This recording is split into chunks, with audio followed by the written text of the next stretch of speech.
আসসালামু আলাইকুম। জি, আমার আরেকজন পেশেন্ট শ্রদ্ধেয় সাদেক হোসেন আঙ্কেল। উনি ওল্ড টাউন মানে পুরাতন ঢাকার থেকে আসছিল।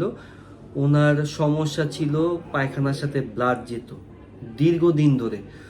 তো আমরা ওনার সাথে আমরা কথাবার্তা বলি এবং ওনার অপারেশন হয় 27 তারিখে। ঠিক আছে, এটা হলো কি ডিসেম্বর মাসের 27 তারিখে। আমরা হাইব্রিড টেকনিকে লেজারের মাধ্যমে অপারেশন করি। তো উনি কাজের কারণে, ব্যস্ততার কারণে এতদিন আসতে পারেনি। অপারেশনের পরে আজকে প্রথম আসছে। অপারেশনের পরে আজকে ধরতে গেলে জানুয়ারি, ফেব্রুয়ারি, মার্চ, এপ্রিল, এবারে যে 4 মাস পরে আসছে। আলহামদুলিল্লাহ উনি সম্পূর্ণ ভালো আছে।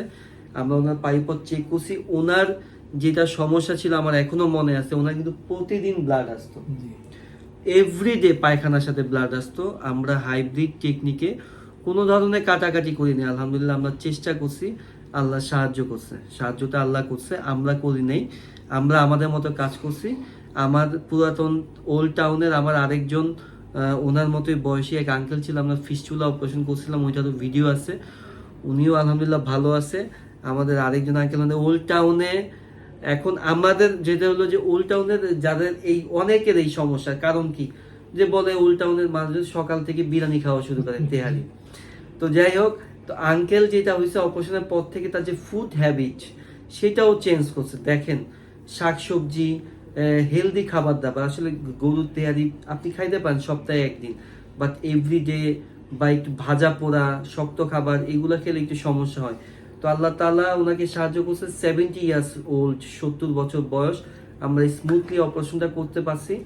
আঙ্কেল, আপনি আমার সম্পর্কে বলেন, আপনি কেমন আছেন? আপনি এত দূরের থেকে, এত ঢাকায় এত বড় বড় স্যার, সিনিয়র প্রফেসর থাকতো, আপনি আমার কাছে আসছেন, কেমন আছেন আপনি?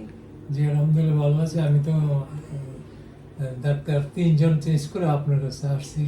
আপনার কথাবার্তা ব্যবহার ভালো লাগছে, এই জন্য আমি এখানে মনোযোগী হইয়া এখানে অপারেশনটা করাইছি। এখন আলহামদুলিল্লাহ ভালো, আমি স্বাভাবিক আছি। আমি নিজে নিয়ম কানুন যেগুলি আছে আপনি যেভাবে বলছেন সেভাবে আমি এগুলি চেষ্টা করছি শতভাগ, যাতে নিয়ম কানুনের মাধ্যমে রোগটা ভালো হয়। এখন স্বাভাবিক অবস্থা আছে। যারা আসতে চান আলহামদুলিল্লাহ আসেন।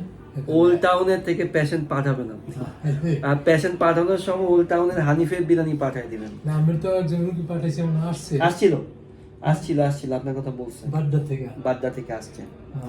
হ্যাঁ, আমাদের আঙ্কেল আমার কাছে অলরেডি পেশেন্ট পাঠাচ্ছে। আমরা অনেক রোগী অনেকে পাঠাই, এগুলো আসলে ভালোবাসা, বিশ্বাস থেকে।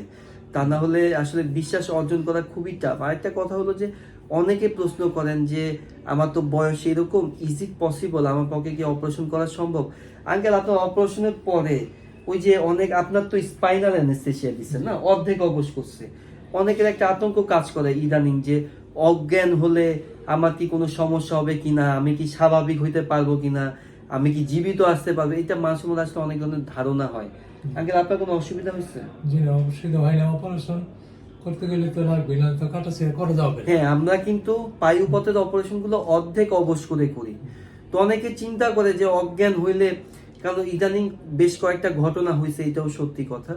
এইটাকে আরেকটা আমি জাস্ট 5 সেকেন্ডে ক্লিয়ার করে দেখেন, যে ওষুধগুলো ইউজ করা হয়েছে আগের, যে ঘটনাগুলো, অ্যাক্সিডেন্টগুলো হয়েছে, যেখানে বেশ কয়েকটা বাচ্চা অ্যাক্সিডেন্টে মানে অপারেশনের সময় ওনারা মারা গেছে, আসলে ওইটা কিন্তু অ্যানেস্থেসিয়া বা সার্জনের ভুলে না। যে ওষুধগুলো প্রয়োগ করা হয়েছিল, বাস্তবিক কথা বলি, ওই ওষুধগুলো ভেজাল ওষুধ ছিল। এবং আপনারা অনেকে জানেন না, গ্রামাঞ্চলে ইভেন অনেক বিভাগীয় শহরে এখন কিন্তু ওষুধ ভেজাল পাওয়া যাচ্ছে। স্কোয়ার, বেক্সিমকো, এদের ওষুধও ভেজাল। বাংলাদেশে আসলে ভেজালে ভেজালে ভরে গেছে, ওষুধ ভেজাল হচ্ছে। যে প্যাথিডিন বলতেছে 8 টাকা দামের ঘুমের ইনজেকশন সেডিল, ওইটা চেঞ্জ করে অ্যাসিডের মাধ্যমে ওইটা চেঞ্জ করে ওইটা 300 টাকা দামের প্যাথেটিন ইনজেকশন হিসেবে পুশ করতেছে। আমাদের মন মানসিকতা এত খারাপ হয়ে গেছে, আমরা সব কিছুর মধ্যে ভেজাল। তো যাই হোক, সবচেয়ে বড় কথা হলো যে আঙ্কেল আলহামদুলিল্লাহ ভালো আছে, আমার কাছে আসছে। আমি তো ভাবছিলাম আঙ্কেল আসবেই না। আঙ্কেলের একটা পেশেন্টও পাঠাইছিল, ওই রোগীও আসছে আমার কাছে। তো আঙ্কেল, আপনি আমাদের জন্য দোয়া করবেন, আমরাও দোয়া করি। সবচেয়ে বড় কথা, আঙ্কেলের যেটা আমার কাছে, আমার এখনো মনে আছে, আঙ্কেল ফোন করে কিন্তু বলতো যে ব্লিডিং হয়, প্রতিদিন ব্লিডিং হয়। আঙ্কেল মানে একরকম আগেও কয়েকজনের সাথে কথা বলতে, জানি না আমি তার সন্তান সমতুল্য, অবশ্যই আমাকে তার হয়তো ভালো লাগছে। আর সবচেয়ে বড় কথা কি, অনেকের সাথে খোলামেলা কথা বলা যায় না, জি। কি আঙ্কেল? হুম। অনেকে অনেক কিছু শুনতে চায় না আপনাকে। আপনি হয়তো অনেক বড় স্যারদের কাছে, স্বাভাবিক কথা, অনেক ব্যস্ত থাকে। আপনি যত ব্যস্ত স্যারদের কাছে যাবেন তার সাথে আপনার কমিউনিকেশন কম হবে, ব্যস্ততার কারণে। তো আল্লাহ রহমতে আমাদের এইরকম সমস্যা হয়নি। আঙ্কেল আমার সাথে যখনই কথা বলতে চাইছে, আমি কিন্তু অপারেশন আগে ফোনেও কথা বলছি জি। আঙ্কেলের সাথে, তাই না?